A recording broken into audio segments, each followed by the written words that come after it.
këtu jemi në zonën e Bupsit. Unë jam mësuesi i shkollës së kësaj zone. Kam 7 vite që jap mësim këtu.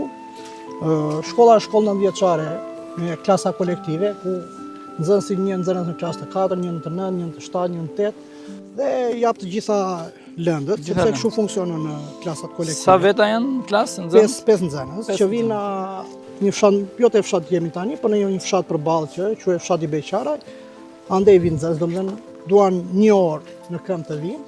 7 vjet që bën këtë rrugë çdo ditë. Po. 20 kilometra vajtje, ardhi 20 kilometra vajtje. Nuk e lodhur, nuk e mërzitur, nuk e dorëzuar që ta lesh fare. Jo, unë arsimin e kam pasion.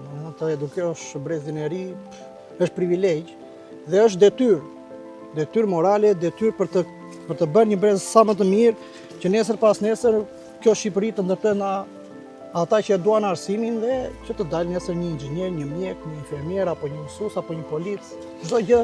Kjo është një sakrificë për të vlerësuar, me thënë drejtën, nëse të vish këtu vetëm për 5 fëmijë çdo ditë në të lloj kushtesh. Është mua më pëlqen ashtu dhe prandaj kam studiuar për pjesën e mësuesisë, më kam pëlqyer dhe kur jam edukuar vetë, kur kam qenë nxënës vetë, më pëlqente arti i dhënies së mësimit.